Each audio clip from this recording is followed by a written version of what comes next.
Welcome, guys, to How the Frack We Got Here, a show that takes the news and events of the week and try to make sense out of it all.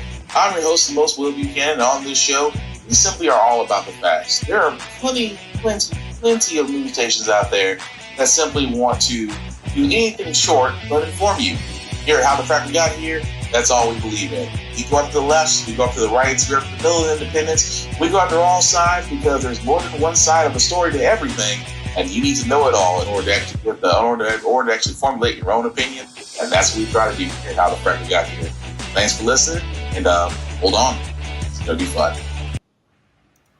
All right, guys. Today's date, August 23rd, 2023, and this is How the Frack We Got Here. I'm your host, the most Will Buchanan on How the Frack We Got Here. We do take the events of the week and try to make sense of it all. Before we get started, guys, let you know that we are a news podcast. We do try to get the best reputable sources from where we pull our news. We do not use sensationalism like Fox News or Newsmax or The Blaze or whatever outright tinfoil hat that some people like to go to. We believe in actually respectable, award-winning journalism sites. That also being said, we do try to watch our language, but words do fly. At the same time, maybe things that might be shown that might be too intense for younger viewers. So viewer discretion is advised. Aside from that, welcome. So, with that being said, I did not have this on my bingo list. And what I mean by that is the bingo list of 2023. Now, it has been a crazy list, but nowhere on here do we have before our next presidential election that we had to watch people do the perp walk that should have been going a long ass time ago. Observe. Tonight, the first of Donald Trump's 18 co-defendants in the sweeping election interference case in Georgia beginning to surrender for processing at Fulton County's infamous Rice Street Jail. Attorney John Eastman, charged with orchestrating the Trump campaign's fake elector scheme, booked and released on a $100,000 bond. Do you still think the election was stolen? Absolutely. Absolutely. Still. No question. No question in my mind. And Scott Hall, a bail bondsman charged with attempting to breach election equipment. Is there something wrong here? There abso-damn-lutely is. The former president posting overnight his intention to turn himself in on Thursday, attacking the case against him as a witch hunt. Mr. Trump's Fulton County appearance also intended to pull the political spotlight away from Wednesday's first Republican debate in Wisconsin, which he has chosen to skip, citing his commanding lead in the polls. The former president's absence dividing his rivals. The frontrunner who has decided not to be there will be out on bail in 4 different jurisdictions. We can no longer pretend that this is normal. We can't pretend that this is acceptable. I have no issue with him skipping the first couple of debates. This is a good opportunity for me to introduce myself to the country. People are starving for a message of hope and optimism as long as it's anchored in conservatism. With 8 candidates participating, Mr. Trump's closest rival, Florida Governor Ron DeSantis, will take center stage and expects to take the majority of the jabs from other candidates. I don't think it's any secret that I'm going to be probably the guy that people are going to come after. I mean, certainly that's been true. And Garrett, as you know, there's been speculation the former president is trying to draw attention away from this debate. That's right, Lester. He has pre-taped an interview with former Fox host Tucker Carlson that should be posted online tomorrow. And as posted, he expects to be very busy tomorrow, suggesting he may have other debate distractions in the works. Crazy, isn't it? Because I did not have this on my bingo card of 2023. I did not have it to where, Dorito himself would still make a spectacle of himself because he still believes, and as you can see, his cohorts are currently being walked over because of a certain prosecutor in Georgia, a black woman, mind you, is doing what we all wanted them to do. Have him do the perp walk.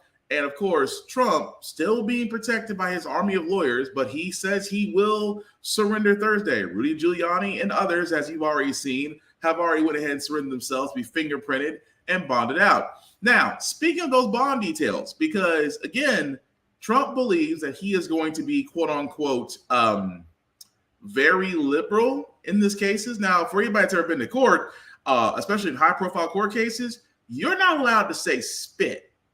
You're not allowed to say anything about the case, what's going on with the case. You're not allowed until the court case is over. It's called tampering. It's called tampering with the court. Tampering with the court. Same one with the jury. Jurors cannot talk until the case is over. Otherwise, there'd be, there'd be tampering of case, which could actually get a case on mistrial, but can get thrown out. Now, for all of us that know this, Trump doesn't keep his mouth shut for spit. He doesn't. Even more so, if you look at the bond details that I'm about to show, I can guarantee he's going to break at least 2 of these. In Atlanta, attorneys for former President Donald Trump striking a deal with the Fulton County prosecutor to surrender at the county jail Thursday for fingerprinting and his mugshot photo. The agreement calls for Trump to be released on $200,000 bond and with clear-cut conditions. Trump can make no direct or indirect threat towards any potential witnesses, including his 18 alleged co-conspirators. That provision also including posts on social media or reposts of posts made by another individual. Trump's defense lawyers, a judge, and top Fulton County prosecutor Fani Willis signing off on those terms. Last week, Willis handed down an indictment accusing Trump of orchestrating a scheme to reverse his 2020 election loss to Joe Biden. $100,000 bonds were set for Trump attorneys John Eastman and Kenneth Chesborough, who were also due to surrender at the Fulton jail this week. Sources tell ABC News Trump pre-taped an interview with former Fox News host Tucker Carlson to run head-to-head against tomorrow's first 2024 Republican presidential debate in Milwaukee. So as you can see, guys, he has multiple conditions. And I guarantee, like I said, he's going to break 2 of them. Number 1, as you heard, that he cannot make any direct or indirect threat to any of his co-conspirators. That's already going to go out the window. I guarantee, you know what? If I was a betting person, I guarantee on that Tucker Carlson tape show, because, Tucker Carlson used to be one of the three-headed hydras that was at Fox News, got let go a long time ago, and somehow is still making his way in the same space as Bill O'Reilly and the rest of those lost Fox figures. But anyway, on that interview that he does have, I guarantee Trump has already pointed some out. He's probably already sat there and called them rats or snitches. I guarantee he did, because it's before the trial. So since the trial hasn't taken place, even though he did sign it, I guarantee there's a few jabs in that interview. And number 2, not making any social media posts. Come on now. It's Dorito. If you don't think that somehow, some way, that he will not literally and figuratively be making some sort of tweet during this trial, I guarantee there's a betting pool in Vegas about that right now. Because Trump wants to sit there. See, this is why I said Trump is every napkin American's wet dream. He is doing exactly what he wants with zero consequence. He is literally every Caucasian American's dream of doing something and not getting repercussions from it. So that's why Trump's allowed to do all this. Trump loves the spotlight. He loves notoriety. He loves being infamous. And even now, during a political debate, which again is happening Thursday because those Republicans are getting together to have that debate, he is sitting there going, no, I don't need to join it. I'm leading the polls.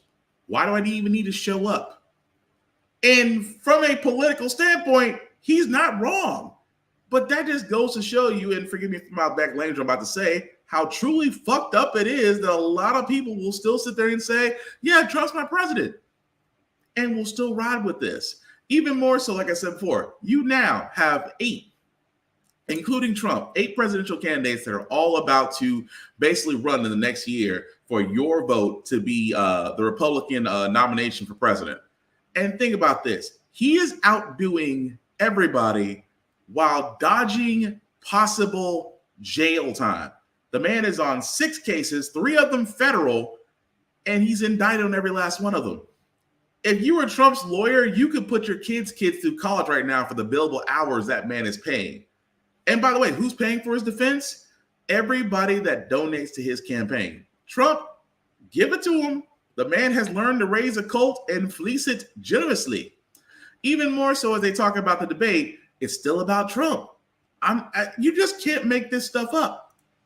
to be in Georgia on Thursday. He's already made it pretty clear where he won't be tomorrow, and that's in Wisconsin for the first Republican presidential debate. But 538's Galen Druk is there now and joins me from Milwaukee with more. So, Galen, Trump holding a commanding lead over all his rivals right now. So let's talk about how big of a deal this is that he's skipping the debate.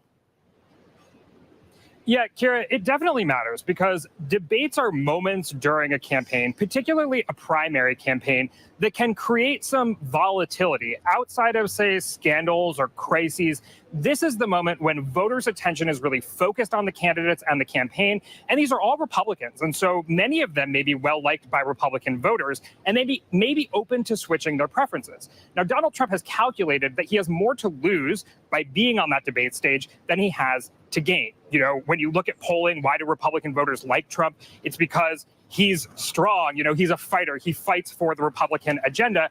And a moment that made him maybe look weak or gave the opportunity to a DeSantis or somebody like that to attack him could make him vulnerable. And it's moments like this when voters are potentially open to changing their minds.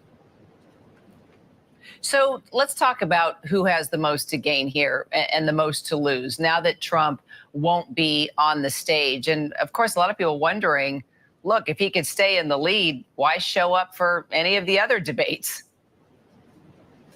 Yeah, absolutely. I mean, so one person who may have to gain here, as you suggest, is if this turns into something of a dogfight, Trump can say, I'm above the fray, you know, I'm not going to stoop to their level. I'm already focused on the general election. But let's put that aside for a second, because the candidates on stage tomorrow night are going to be focusing on getting their message out. And there's a couple people who have something to gain or lose here. So folks like DeSantis or Tim Scott, or maybe even Nikki Haley or Vivek Ramaswamy are well liked by Republican voters. When you look at favorability polling, you see that Republicans like them, unlike candidates like, say, you know, Chris Christie or Ted Cruz, who aren't particularly well liked. So if they, you know, land a good attack, make their argument well, it could be the case that voters start to shift their support towards those candidates. You know, I've been out in Ozaukee County, which is just north of Milwaukee this week, talking to voters. And a lot of folks, even who pay attention to conservative media, don't know a lot of the people who are running. And so this is going to be an opportunity for candidates who are already well-liked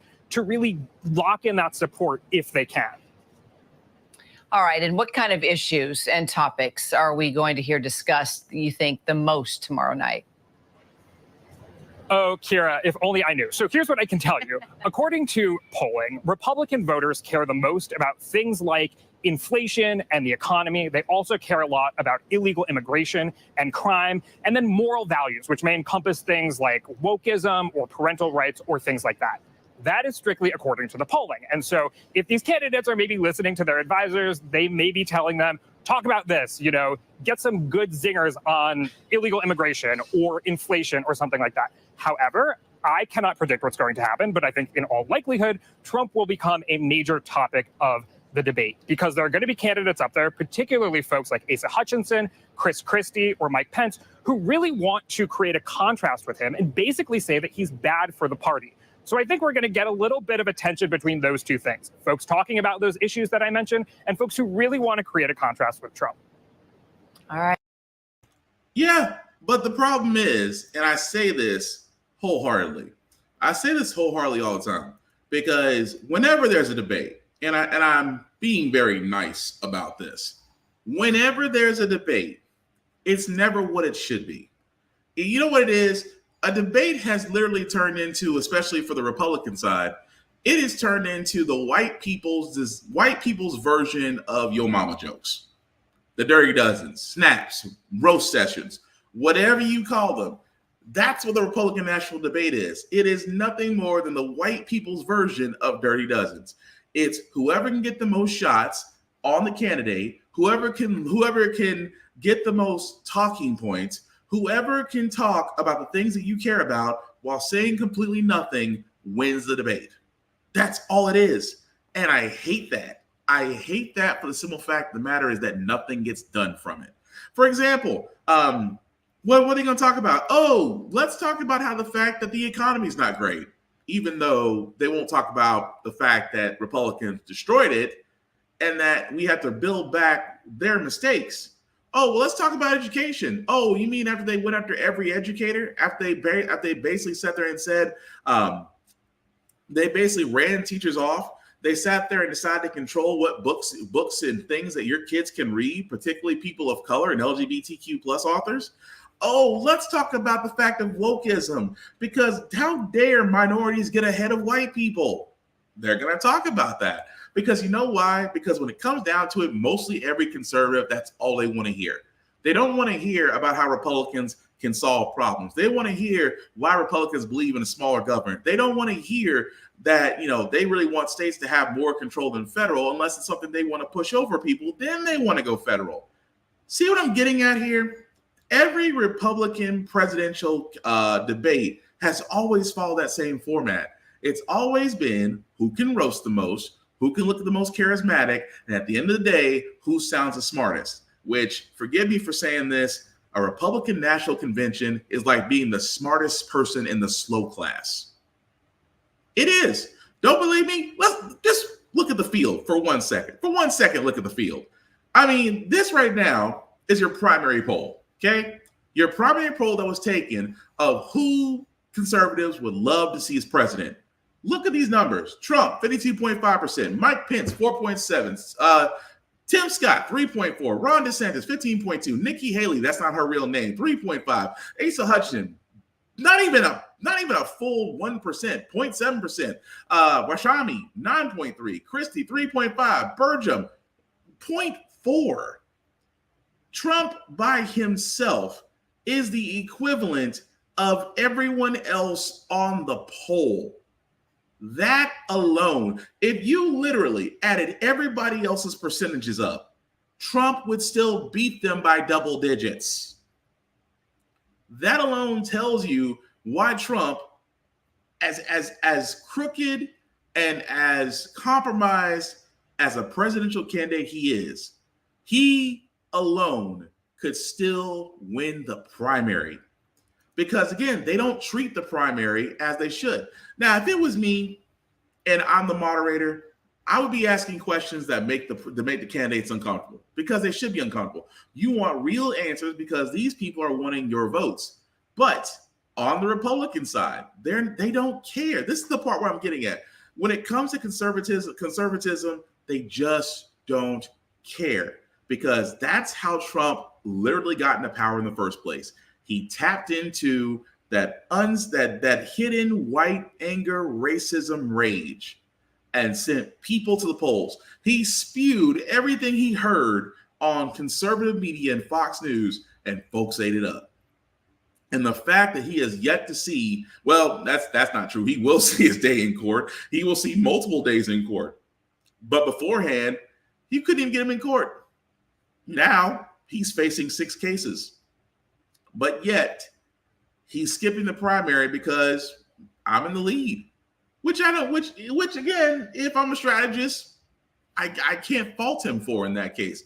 Ron DeSantis alone, who I always said was Trump 2.0, shoots himself in the foot on a daily basis. I mean, he's already let go of campaign staff, hired a different campaign manager, because all of his decisions in Florida are coming back to haunt him. The fact that the Don't Say Gay bill in Florida, again, his battles with Disney, he single-handedly rewriting African-American AP studies in Florida. The fact that he tried to push PragerU videos in where they try to teach that slavery was literally beneficial to people enslaved. All of these decisions that DeSantis make are coming back to haunt him. And trust and believe, come tomorrow on the debate side, they're going to eat him up for that, because he has no leg to stand on. But neither does Tim Scott. Tim Scott single-handedly killed the George Floyd police reform bill. He actually killed the voting rights bill. We could have had police reform many times over. But because Republicans don't want to seem racist, they send the only black man in their party to argue about a bill, and it goes nowhere.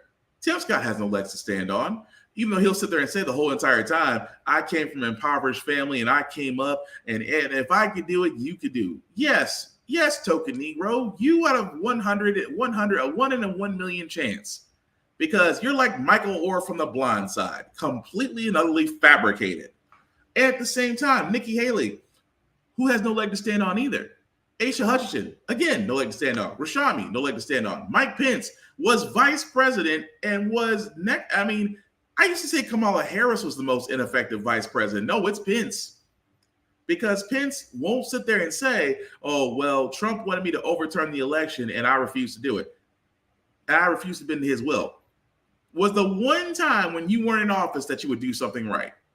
And I can keep going down the list anyway. With DeSantis, Governor Chris Christie, who again was spouting nothing about Obama that was good as a president. But once Hurricane Sandy came through and President Obama came along, Chris Christie was helpful. Chris Christie was, oh, thank you, President Obama, for coming. I appreciate it. That tune changed real quick when you needed government funds.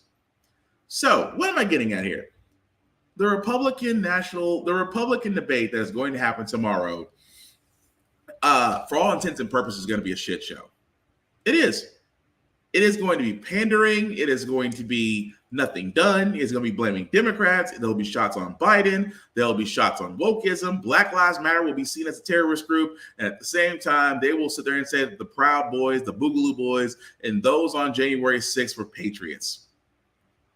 I guarantee that's what's going to happen tomorrow. And that's how they do it. This is why I keep saying the entire time, guys, pay attention to politics, not just federal, but local. Because even in Tennessee, the person actually running our state legislature, Mr. Sexton, if you ever watch this video, you're a dick.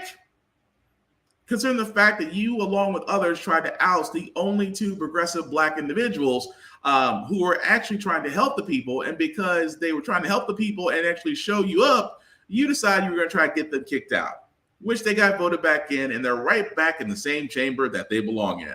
However, I keep saying this all the time, guys, in order for things to change, not only at the federal level, but at the local level, you have to push forward candidates that reflect your views.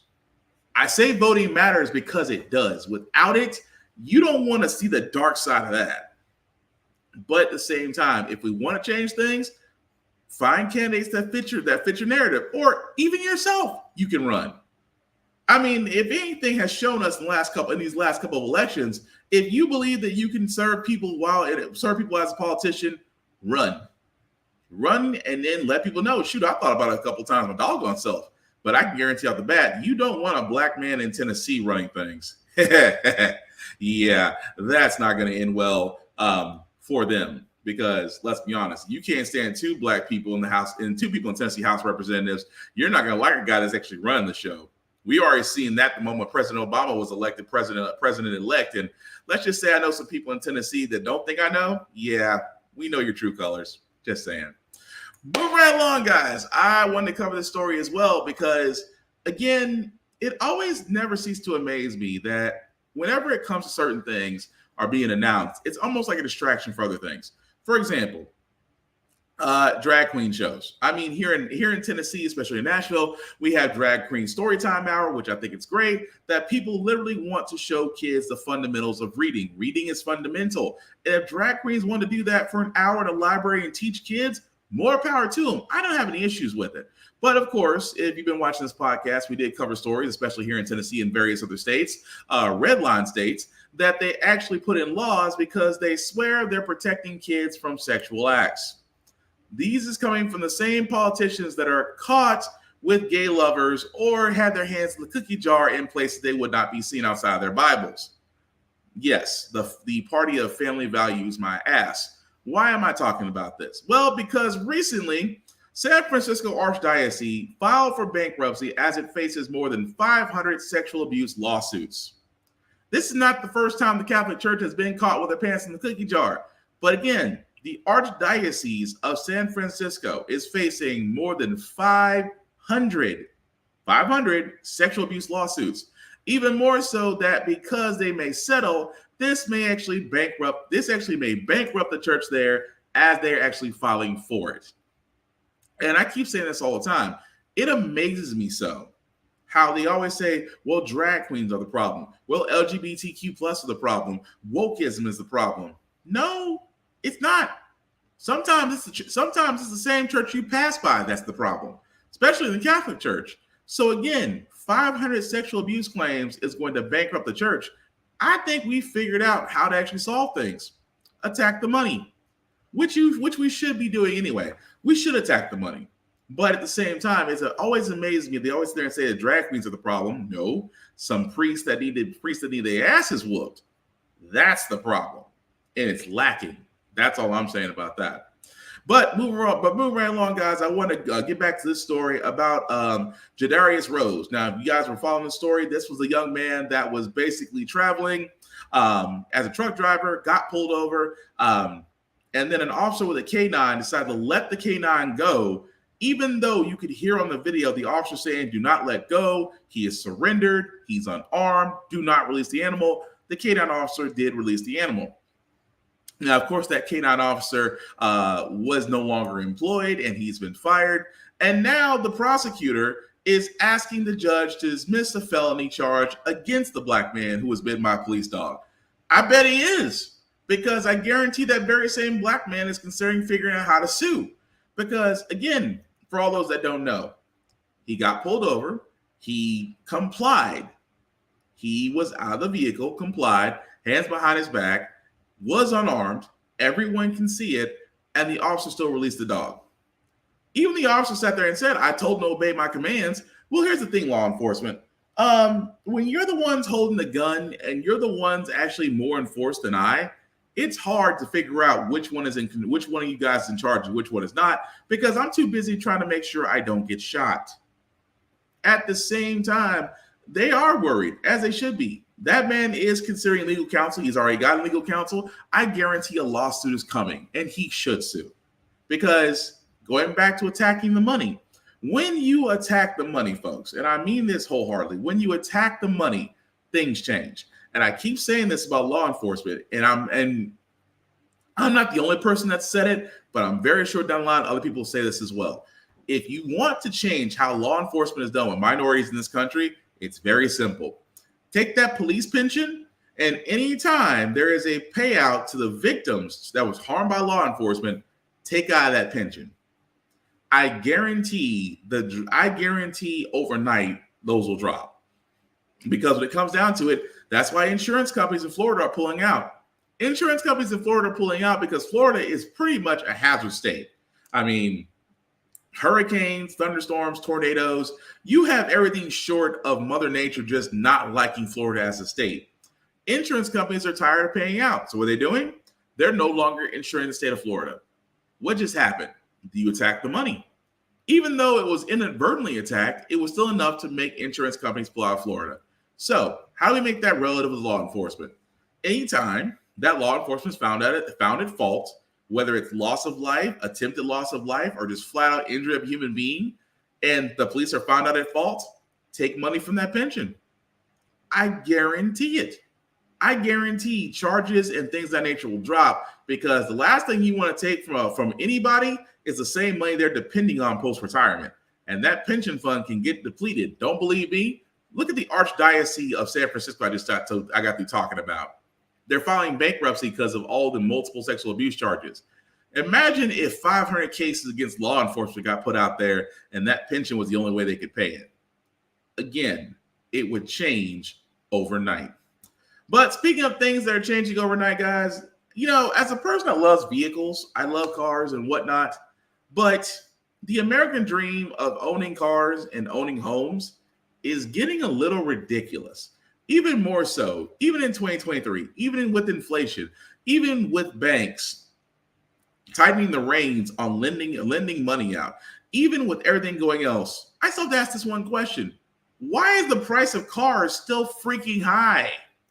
When it comes to buying a new or used car, your dollar just isn't going nearly as far as it used to. And now some Americans are falling behind on their monthly payments. Let's take a look by the numbers. 5 years ago, there were a dozen new car models that sold for less than $20,000, according to the Wall Street Journal. Today, there is just one new car model under 20 grand, the Mitsubishi Mirage hatchback, which made up just 5,300 of the 7.7 million new cars sold in the first half of 2023.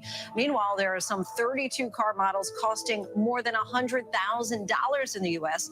The typical payment for a new car is now around $762 a month, with an interest rate of 9.5%, according to a report from Cox Automotive. The average used car price is now about $27,000. That's up 30% from pre-pandemic levels, with interest rates at a staggering 13.7% to take home a used vehicle.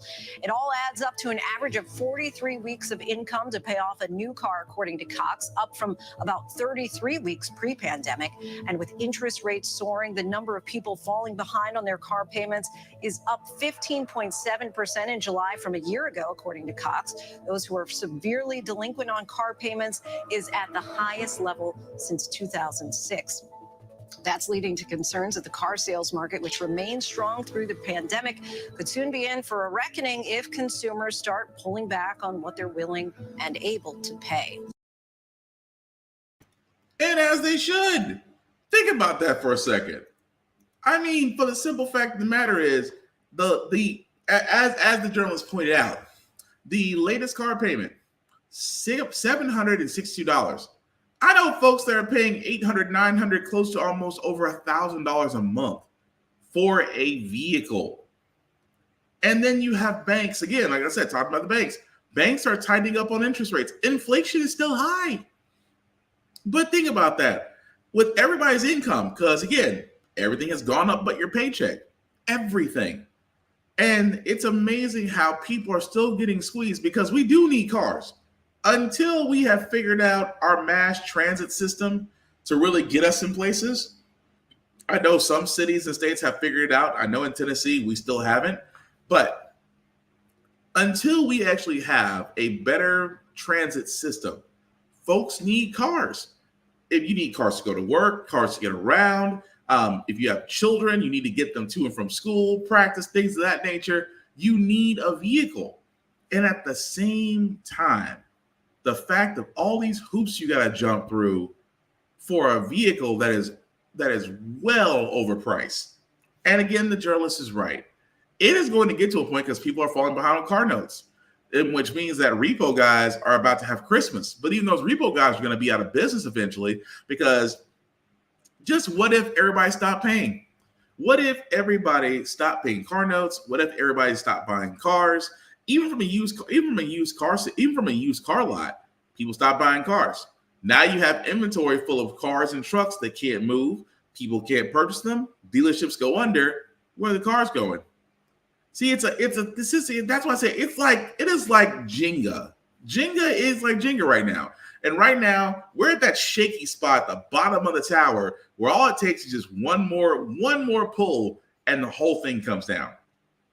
Because nobody is addressing why is that the price of cars is so high, even though they are becoming unattainable. They are becoming attainable. Even myself, I love a good pickup truck. But do you know, for most pickup trucks right now, they are in the, and this is just a quick glance, most pickup trucks, brand new, anywhere from low 60,000 up to 65, almost up to dang near 80 to 85,000, almost $90,000 on the high-end model trucks.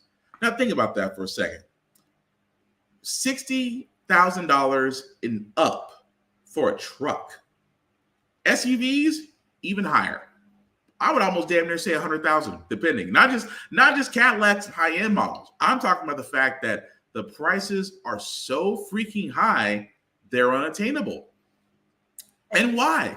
Because again, if you're not getting a lending, if you're not getting approved through a credit union, unless you are just constantly saving money, and even if you are, it's still ridiculous to pay that much for a vehicle. That's why nobody's buying. Nobody's going to really be spending. Nobody is going to be spending that much, that type of money. 60,000, that's house money. I mean, really, that's really almost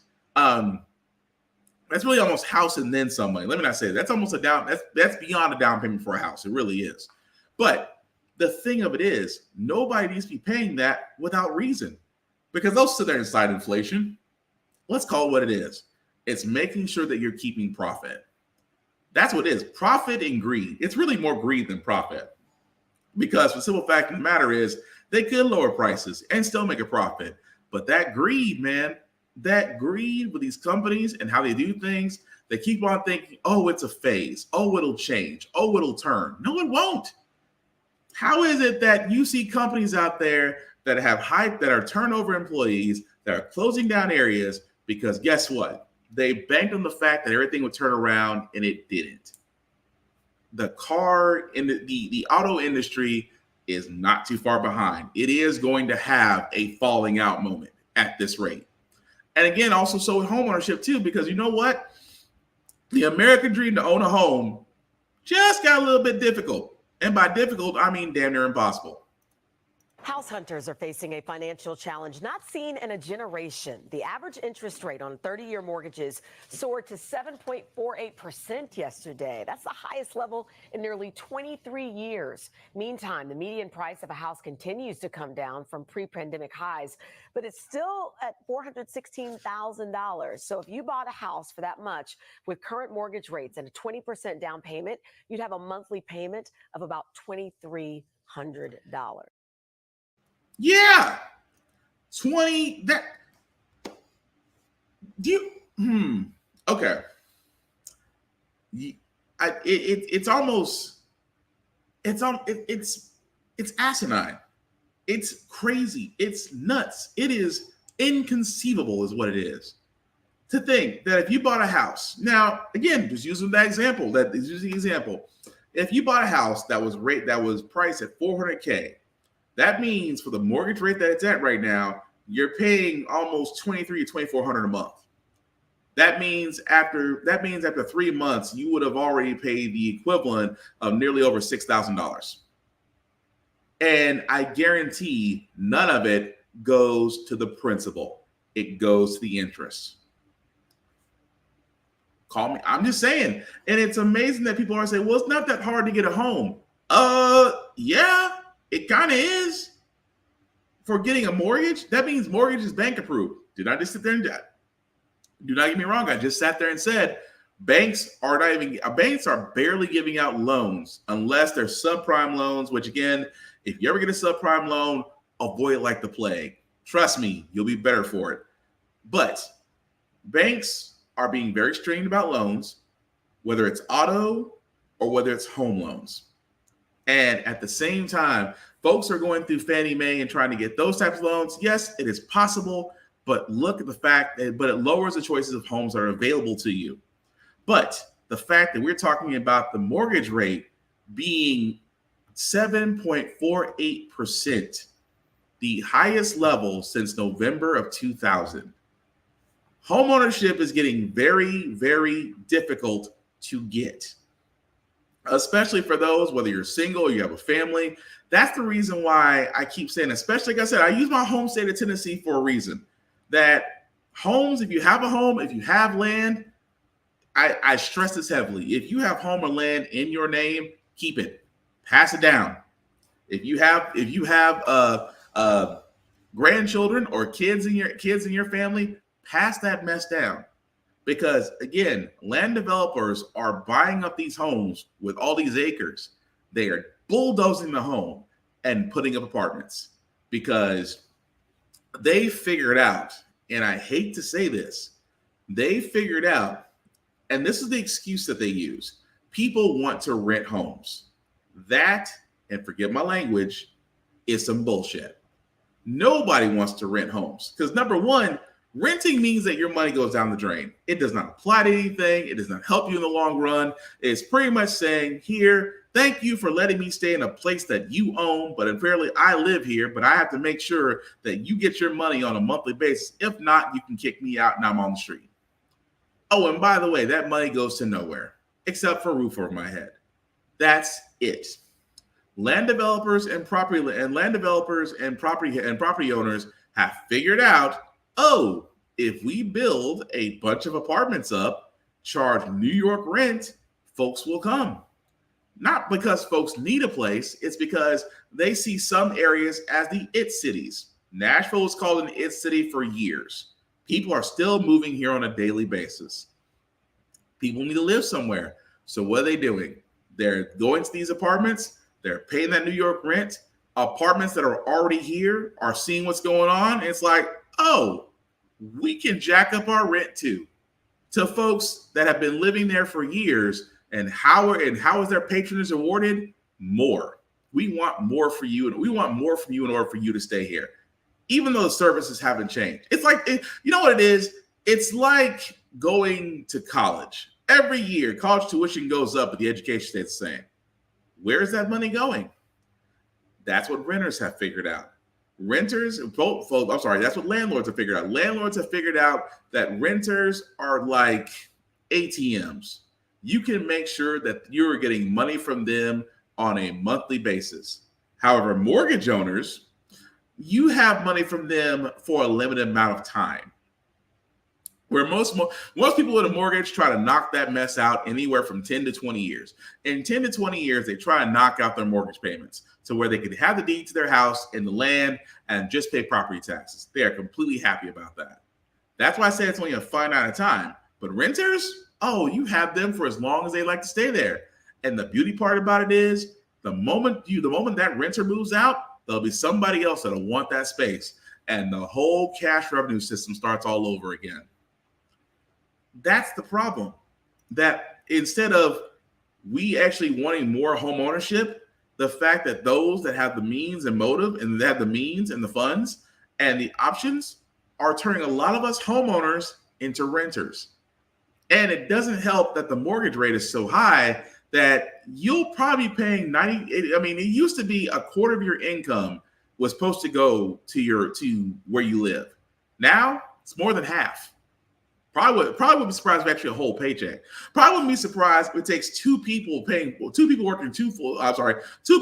working full-time jobs plus overtime just to make the payments. That alone does not scream there's an issue. But again, it might be like the auto industry. It might be that maybe everybody just needs to stop paying and let's just see what happens. Will the system crash? Yeah. I mean, at this point, the market bubble is going to crash just because the Airbnb market is going under. Why? Again, nobody wants to pay those prices. But we'll follow that as it goes along. But the American dream of owning a car and owning a home, as I said before, feel free to disagree with me, just seems on the impossible side right now. That is all I'm saying. But out of all this bad news, we do have some happy news to report. You guys did know that we did talk about the UPS strike that was supposed to happen at the end of July was avoided because they did have a conditional agreement. Well, it seems like that conditional agreement did actually get ratified, as they did actually agree on a new deal. UPS workers will be getting those air-conditioned trucks, as they should be getting, because if you haven't noticed, right now the U.S. is basically just one big old hot plate. It's not just Texas anymore. But UPS drivers will be getting air-conditioned trucks, will be getting bumps in pay. Part-timers will be getting more increase in tuition. And I keep saying this all the time, that we are going to be seeing a whole lot of strikes happen, simply put, because those who work are not getting what they need. I've said it once, I'll say it again. This is the reason why strikes are necessary. Strikes and unions. If you have a union near you, if you have a union in your profession, I should say. If you have a union in your profession, I highly recommend you join it. If there's not one, talk about creating one for your profession. You never want to negotiate with your company by yourself. You never want to do that because they will not see you as an entity. They see you as one person, and as one person they can ignore. That's what they will do. But as a union, it's a little different because you have strength in numbers. I mean, for example, look what's going on in Los Angeles right now. The service industry, where all the hotel workers are now on strike. Those that work for the city of Los Angeles, for some of them, are on strike. And you know what I've noticed in every one of these strikes? It's always the same thing. Pay us. And I keep saying this all the time. Even with minimum wage, which minimum wage at this point in time, in 2023, minimum wage should actually be closer to $25 an hour. Should be.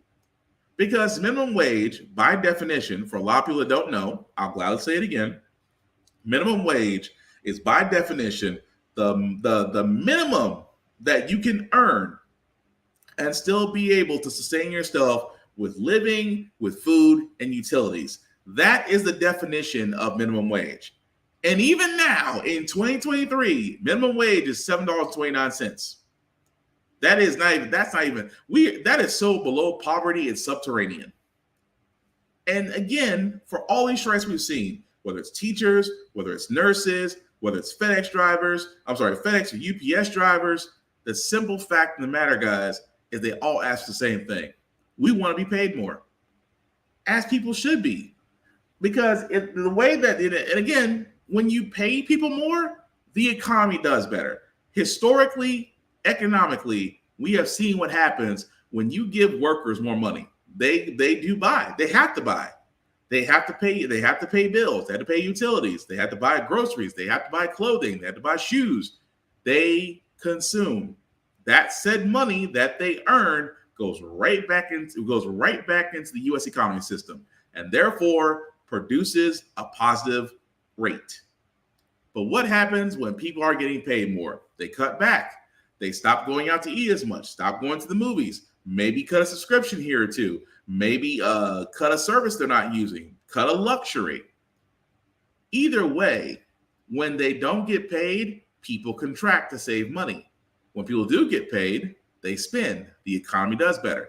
What a lot of people don't understand is we are literally, our economic system runs like a casino. It does.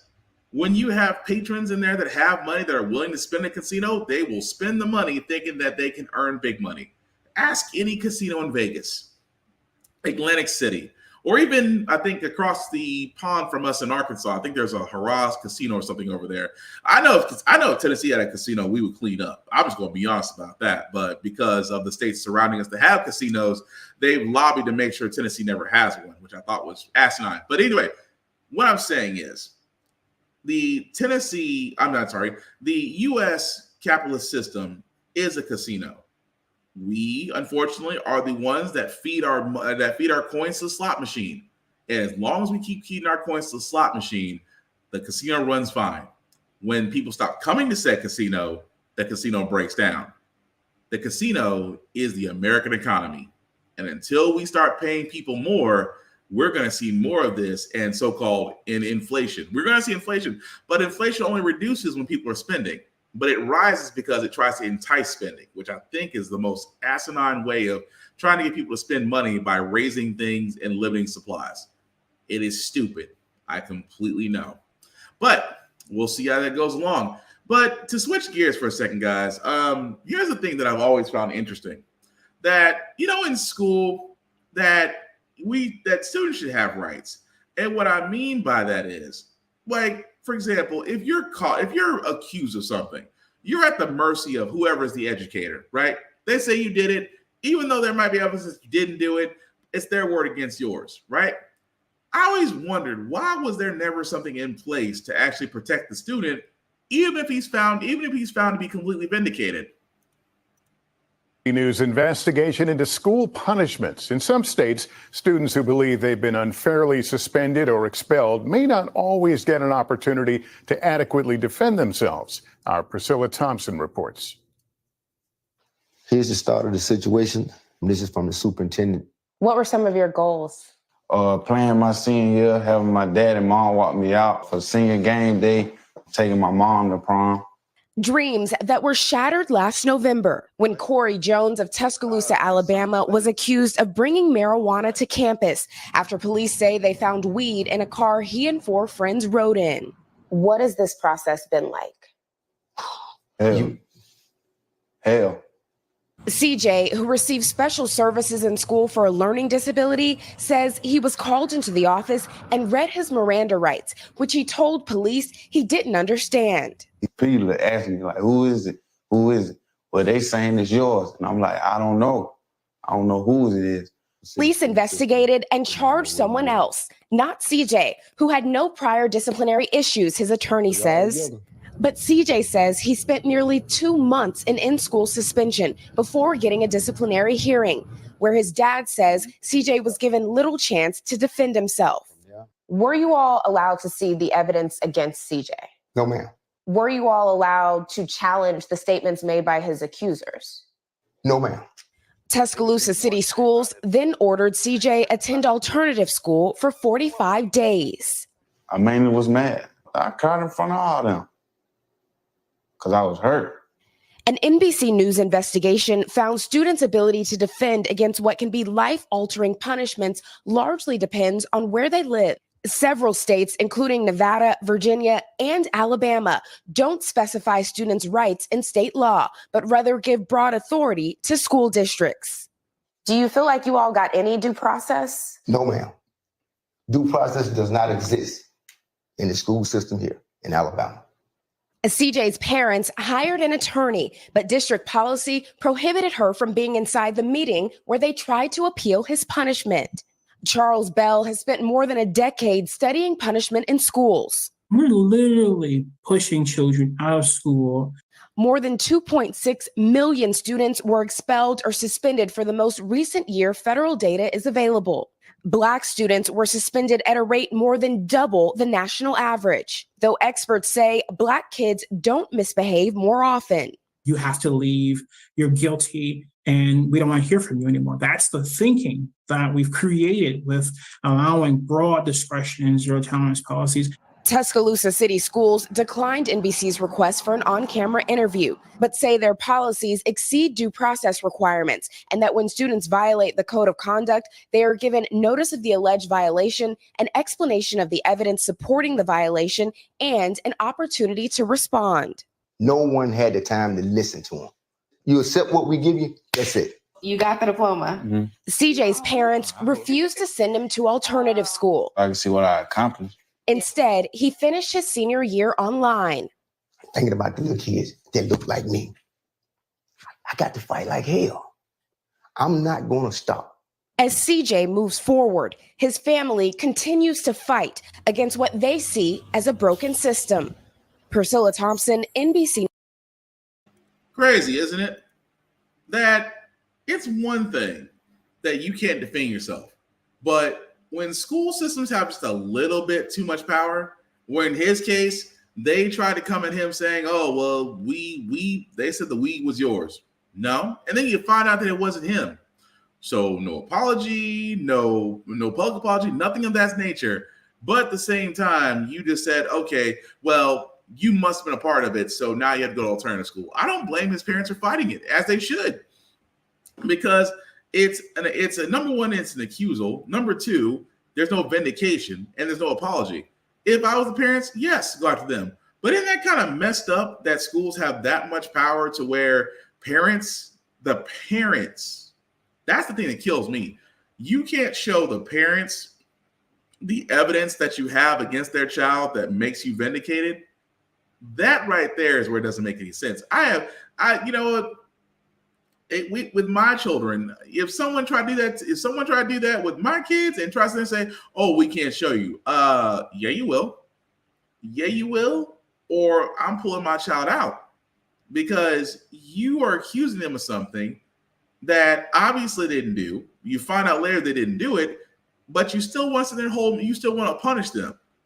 And I just think that's crazy. Even more so that as much as I love educators, there are some school officials out there who have some very redundant policies. And again, the fact they try to say, well, we showed the student. Let me explain something to you. Have you ever talked to a child when they did something wrong? First off, you don't speak to a child without their parent. That's first and foremost. Because what is a child going to do? A child may be able to think, but they do not have the proper experience to make adult decisions, not a child. That's why the parents were like, why did we should have been in there with him as they were explaining it. Now, I'm not saying that happens for all school systems, but at the same time that it happens in one is effing scary. And I do mean effing scary. But speaking of things that are effing scary, because again, I have to know what it is about law enforcement, because I keep saying this happens unfortunately, in areas that need explanation. What I mean by that is, and I'm about to apologize for the story that I'm about to talk about, a 10-year-old in Mississippi was arrested for urinating in public. Now, again, this is actually an ongoing story where a Mississippi police officer jailed a 10-year-old child who urinated in the parking lot because his mother was trying to get him to a restroom facility, couldn't find one, so decided that, okay, she tried to put the child to where he can go and be done about it, but a police officer saw what was going on, arrested the 10-year-old boy and put him back in his car. Now, they're trying to say, of course, at the beginning of this, that the officer who did arrest the child is no longer employed. It's amazing that whenever the police officers get involved, that they refuse to name exactly what's going on. But think about this for a second. A 10-year-old. Who's ever had kids? Look, I've always said it best. When kids got to go, they got to go. And again, the mother was simply at a lawyer's office and the boy had to go. Okay? No bathrooms in sight. Nobody's around. Let me just go ahead and go. But it drives me crazy that an officer sees this, and instead of asking the boy what's wrong, where's your parents, why are you out here urinating, he immediately goes to arresting. And again, this doesn't make any sense. And they try to actually say they actually try to cite the child's mother. They try to issue a citation for a child in need of services. Are you effing kidding? That's the thing that kills me. So they try to cite the mother saying, oh, well, since your 10-year-old child was urinating outside behind your car, that this might need a welfare check.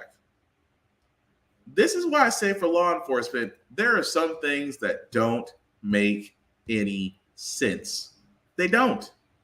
Because this was an officer that abused his power, arrested a 10-year-old. He ought to be fired and blacklisted. See, what they didn't say was he was blacklisted. And I keep on saying this all the time.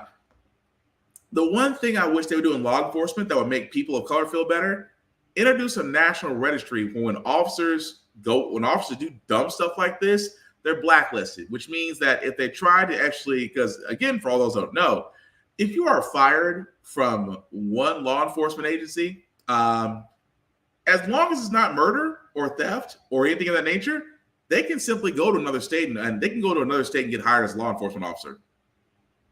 That's just being honest. As long as it wasn't heinous crimes or it wasn't murder, things of that nature, if they were just let go or fired, they can go somewhere else and still be a law enforcement officer, which I guarantee what will happen with Mr. Mississippi. He will probably go to another state, probably somewhere where it more benefits him more than anything else, and he'll become a police officer there with no issue. And that's the part that is troublesome. And again, that tells me off the bat that things need to change. Even more so in this other story that I got about the FedEx driver who was literally getting shot. And again, tell me if this sounds familiar. A FedEx driver was followed by two white men in a truck and was being shot at. Sounds a little too close to home, doesn't it?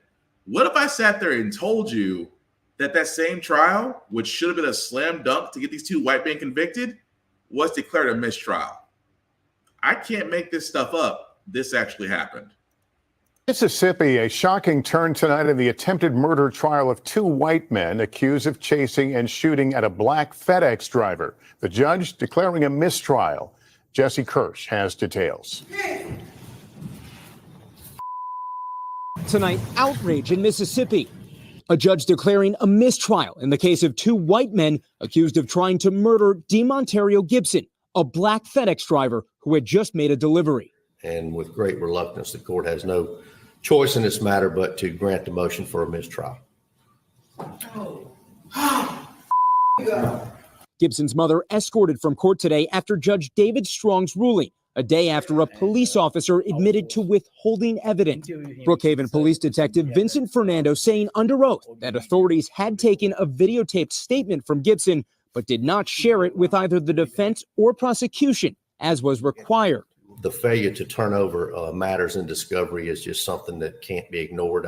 In 17 years, I don't think I've ever seen it happen, but it happened here. A mistrial is a major hiccup for the prosecution, but all in all, a second trial really saps the resources of the defense more than the state. Brookhaven police have not responded to NBC News' request for comment. Gibson says in January 2022, he made a delivery in his FedEx uniform and was driving a Hertz van with the rental company's markings when Gregory Case and his son Brandon allegedly chased and shot at him. Gregory Case's attorney says his client only planned to ask the driver what was happening outside his mother-in-law's home, but the driver did not stop. Gibson believes he was chased because he's black. In a statement tonight, Gibson's attorney calling the mistrial a delay in justice, calling on the Department of Justice to investigate the Brookhaven Police Department. Jesse Kirsch. Like I said, you can't make this up. Imagine, again, that it is clear cut and dry. Really is clear cut and dry that some white people do feel like they're empowered to stop black people and ask them like they're police. And in this case, they decide to shoot. So let me get this straight. Not only do you have the fact that this man did admit that he did shoot this black man, not only did they admit the fact that they did chase, that they actually followed this black man, that they tried to stop him, that they tried to do law enforcement actions and they're not law enforcement, but the fact that the police withheld evidence. Let me get this straight.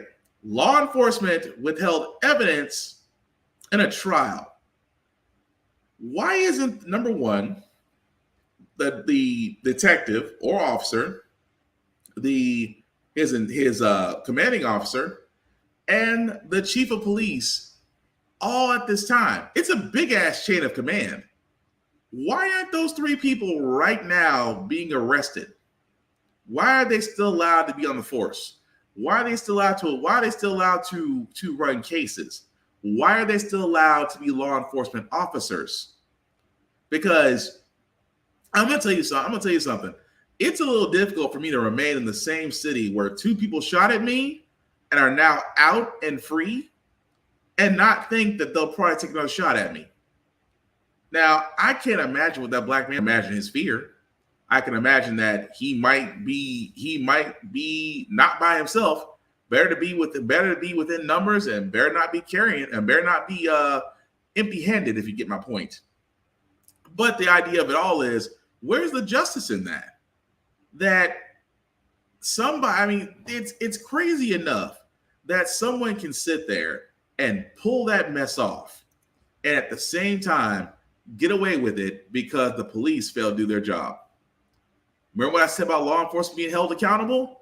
If I was that former FedEx driver, because the former FedEx did actually fire him, which is another crazy part of it. But if I was his lawyer, I'd be suing the police department because they failed because of their incompetence. That two killers got to go free. So yes, I would be suing the pants off him, and he still might. This is still a fresh story. But think about that for a second.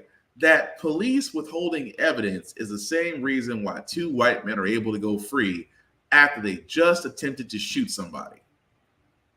And yet they wonder why concealed carry has increased, why firearms are still needed, why the Second Amendment is still needed. Because you know why?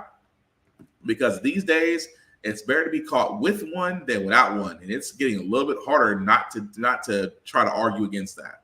But we'll follow that story as it comes along. The last story I got, guys, is climate change. Because if you've been in the South or really been anywhere except the North these days, Mother Nature has decided to turn on the air fryer and then walk off. Record heat and pounding rain down south, mudslides out west, wildfires coast to coast. President Biden, in the face of these disasters, now facing new pressure to declare climate change a national emergency. It's something Democrats have been hoping for a while, even before Congress passed that sweeping climate law last year. We are in an emergency, and it is a worldwide emergency. It didn't happen then, but activists hope it will now. President Biden, we need your help. Declare a climate emergency. So what would that even do? Declaring an emergency can unlock special powers for a president in a crisis without needing approval from Congress, thanks to a law passed nearly 50 years ago. Since then, every president has declared at least one emergency during their time in office. Former President Trump, for example, signing one in the pandemic. Former President George W. Bush declaring one after 9/11. Now, 57% of voters support the naming of a new national emergency on climate if Congress doesn't do more, according to recent polling. If President Biden were to do that, it could mean new incentives, for example, to cut greenhouse gas emissions, speed up EV production, and build more renewable energy centers. Are you prepared to declare a national emergency with respect to climate change? I've already done that. We're moving. It is the existential threat to humanity. So you've already declared that national emergency? Practically speaking, yes. Yeah. But practically speaking is different from actually declaring it. And if he did, Republicans would probably sue, meaning the whole thing could land at the steps of the Supreme Court, a legal challenge and an environmental one. It's not just the legal potential hurdles here. You already have the president facing the beginnings of political pushback from at least one member of his own party, Senator Joe Manchin, a Democrat, of course. Moderate Democrat who just recently is promising to launch, in his words, a fight against what he describes as the Biden administration's radical climate agenda. Lisa Census is a busy law. Sorry about that. So, climate change. I think we can all agree that climate change is real. For the simple fact of the matter, guys, especially here in Tennessee, we're in 90-degree weather well into next week. 90 degrees. Actually, I think it's supposed to be 100 degrees come tomorrow. So we pretty much have been under the sun. California has experienced its first hurricane, mudslides. Dodger Stadium is a pool right now. And everywhere else, there has been massive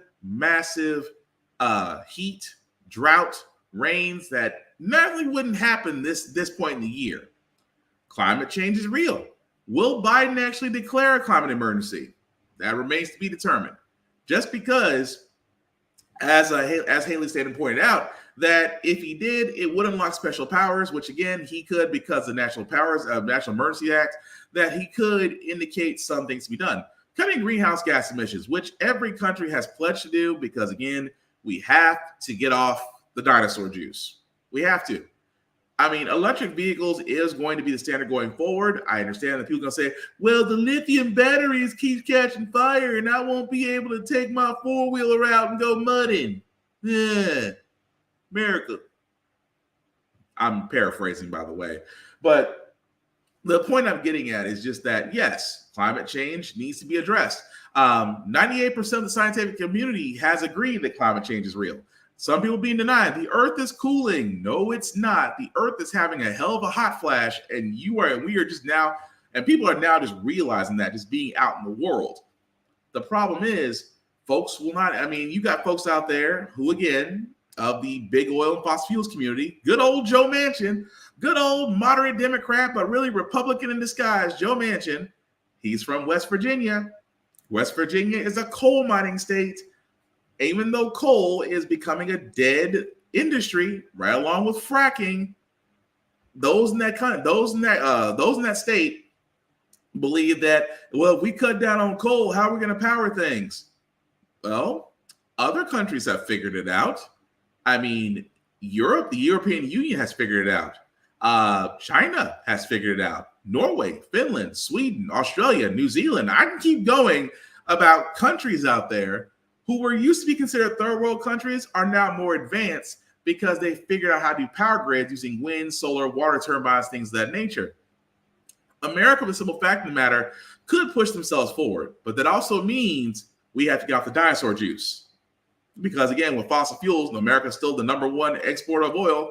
I'm sorry, that's wrong. America is still #1. I'm wrong. I'm not wrong. America is still the #1 exporter of oil. Russia is #3. Saudi Arabia is #2.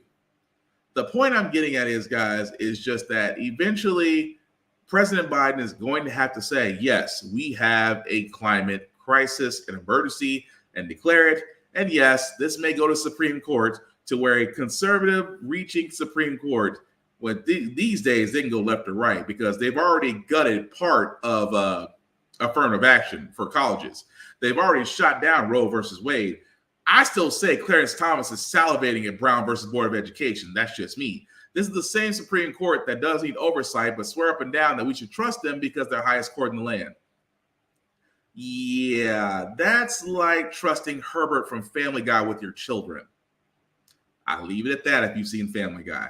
But we will follow it as it goes along. I hope President Biden does declare a climate emergency because, again, we do need to cut down on greenhouse gas emissions, work on renewable sources, and finally get off the dinosaur juice, no matter what Manchin believes. But that being said, guys, we're going to go into our feel-good segment because usually how the Frack we got here, we usually cover a lot of things that are doom and gloom. Sometimes make the use of faith in humanity, but hey, it's Wednesday, it's hump day. Tomorrow is Friday, which is Thursday. And I want to leave you guys out with some good vibrations. And I believe the next story will do exactly that because Sha'Carri Richardson, again, a young woman who is a phenomenal talent, did make a comeback as she, ran the pants off everybody.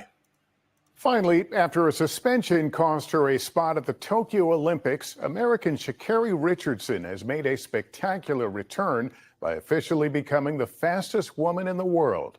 Here's Ann Thompson.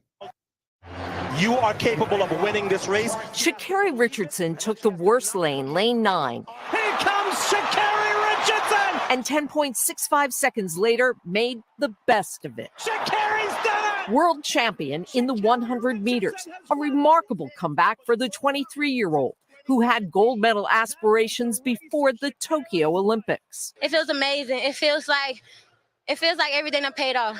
In 2021, Richardson nearly made the Olympic team until she tested positive for marijuana after learning of the death of her mom. The subsequent suspension knocked her out of the Tokyo Games. I would like to say to my fans and my family and my sponsorship, I apologize. Now her running does the talking. I wanted my performance to speak all the words that I needed to speak myself. Trailing for most of the race, Richardson surged ahead of the Jamaicans, including the defending world champ. Seeing my name pop up also with a PR. A personal record that took a while to sink in. This entire season, I know I belong. I know I deserve to be here. And it just feels amazing to execute that as well. Leaving the past behind. I'm not back. I'm better.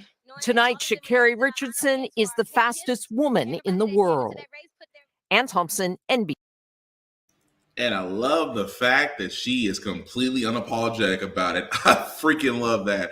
Sha'Carri Richardson, of course, congratulations. Now she is the fastest woman in the world. Well deserved, because I always sat there and said it is amazing to me that the only thing that they try to offer to her, well, she smoked weed. For all those who are fans of the plant, weed does a lot of things. It makes you feel great. It might up your mood. It might relax you. It doesn't make you effing empowered.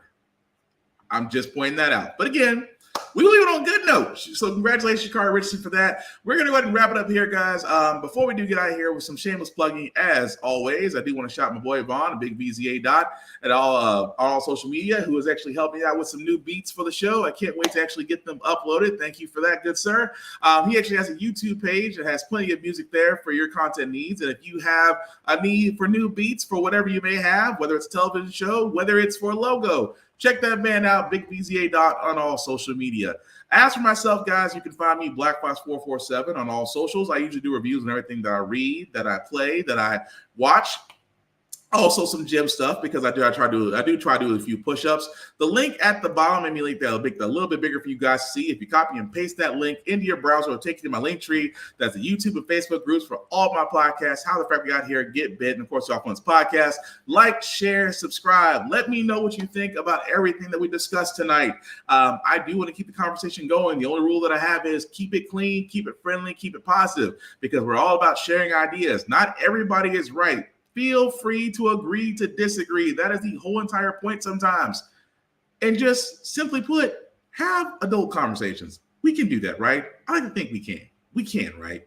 But anyway, aside from that, guys, as we wrap this up, we will definitely be back here with a replay this Saturday on Facebook, YouTube, and Twitch. And of course, from there, guys, like I said, this political season, I cannot stress this enough.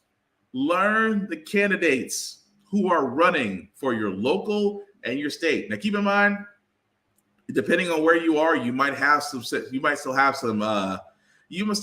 some state elections, But we are entering 2024, which means we are about to have our presidential nominations go through. Whether you're a president, whether you're a Democrat or Republican, please know your candidates. Know if they fit what you're wanting. If they don't, look at everybody. At the same time, ask questions. Hold feet to the fire. Again, there's a certain episode of the Newsroom, if you ever get to see it, where they do a wonderful way of doing Debate 2.0. If you ever watch it, and one day I'm going to post it up here because I think if I do, HBO won't ban me, but I still want to try it anyway. Because the way they did a debate, holding a candidate's feet to the fire, asking them uncomfortable questions, not prepared ones, shows you the type of people that they are. So again, if you get a chance, ask your question, but get informed, get involved. That is what the whole point of everything that I do here. That being said, guys, last thing to say about how the Frack got here, it's all about staying informed. We are not trying to reinvent the wheel, guys. We are simply giving you all the information to allow you to make up your own mind, but we do provide a logical perspective that goes along with it. We do better as a society once we're informed. We're progressive, we move forward, we try to right the wrongs of our past by making decisions now that we should have done back then. Like electing our first Black woman Supreme Court, electing our first Black woman Federal Board of Governors, electing our first Black woman as a National Cybersecurity Advisor, and waiting in the wings is our first Black Armed Forces general over the Air Force. Still waiting because of freaking senator. But anyway, waiting because you know what's going to happen. All great things. When we don't learn from history, that's what we're doomed to repeat it. That's what we keep asking ourselves. Why does everything go up but your paycheck? Why are we electing different politicians to still the same old game in Congress? And most importantly, how the frack we got here. Thank you all for watching, guys. Take care of yourselves and each other, and we'll all get through this. Peace.